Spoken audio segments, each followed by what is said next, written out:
out, everyone. Today is Wednesday, the 24th of April. And when it's Wednesday, you know what that means. That means it's time for comics again.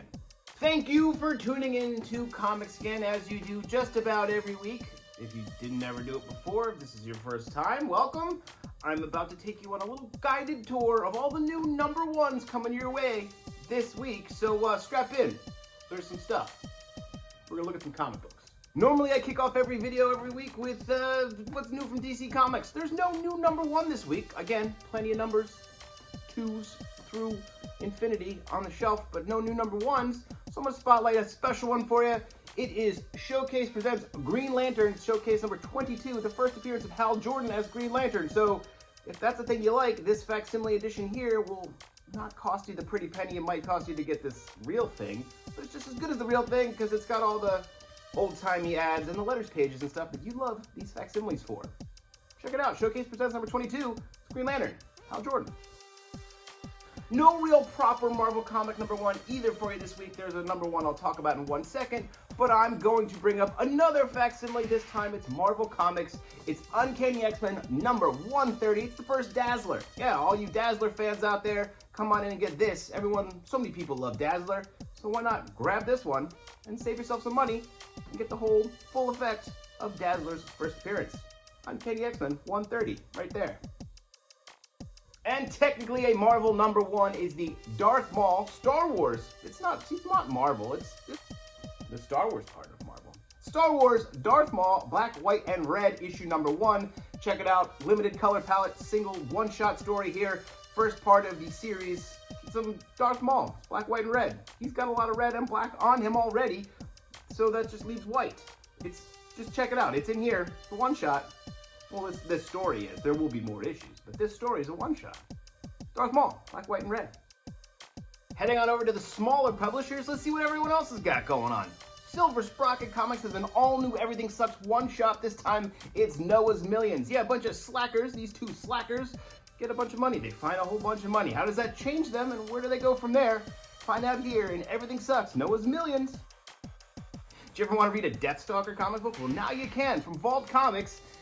And Tim Seeley comes Deathstalker. Yeah, him and Jim Terry are doing this thing. They're bringing Deathstalker from the screen to the comic books for the first time. Deathstalker is here for you from Vault Comics. Another thing making the jump from screen to page is the Universal Monsters Creature from the Black Lagoon Lives. Yeah, Dan Waters, Ron V, and Matthew Roberts have teamed up to tell a new story about everyone's favorite Gillman years after the events of the original Universal Monsters movie. Check it out. The Creature from the Black Lagoon lives. It's the Gillman. I can't wait to read this thing. Those zany guys from the last podcast on the left have teamed up once again with David Rubin to create another Operation Sunshine series. Operation Sunshine Already Dead is here to tell you a new story amongst everyone's favorite characters created by podcasters. Operation Sunshine Already Dead, issue 1, right there. They're on one of them fan boats. Can you believe it? There's a new Dick Tracy here. Go suck an egg, right? That's what he said in the movie, or somebody said that in the movie. Warren Beatty and Madonna and that kid. But there's a new Dick Tracy here. I get distracted easily. New Dick Tracy. Read it now. Find out what's going on with all those guys and their lumpy faces, like Prune Face and like Flat Top and all them bad guys. Dick Tracy number 1. Kevin Eastman's comic series, Drawing Blood, has a new number 1 coming your way, a new series telling the story about what happens to a guy who gets super famous and super rich with a comic book creation that just catches on early in his career. The trials and tribulations of being a creator of the Ninja Turtles. That's not what's going on in here, but it kind of is. It's sort of semi-autobiographical, right? Probably fictionalized. There's probably some fiction in here. But hey, Drawing Blood, new number 1 coming your way from Kevin Eastman. Tell him the story of a guy who got success at a young age with comic books.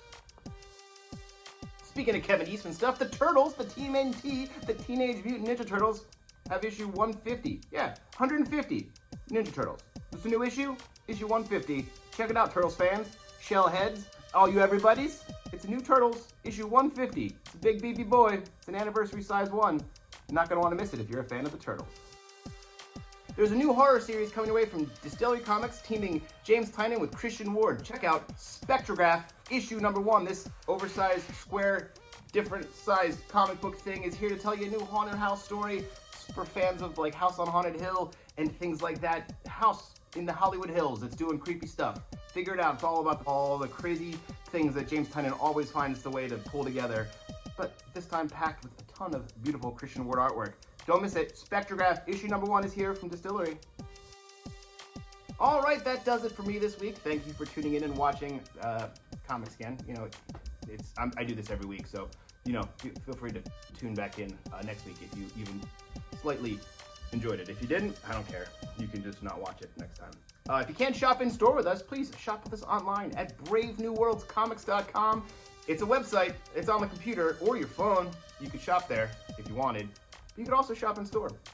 Anyway, that's it for me. Go read some comics. We'll be back here next week with some other things. Casey's got podcasts. There's like a couple of them. They talk about things. I'm gonna put it in here probably. I'm just gonna overlay this thing. Yeah, that's it. That's all. We got 2 weeks until Free Comic Book Day. I'm not quite ready for it yet, but I bet you are, because there's some great comic books in that pile. We'll get to that in the coming week, the first Saturday in May the 4th. So strap in, mark it on your calendar. Free Comic Book Day is coming, but we'll talk about that later. Go read some comics. I'll talk to you soon. Happy 5-year anniversary to I Think You Should Leave. That was yesterday. It celebrated 5 years, which is awesome. I love that show. If you don't watch it, you should. You know, Roy Donk, King of the Tuk Tuk Sound, some great stuff. You ask him to come over here and say that?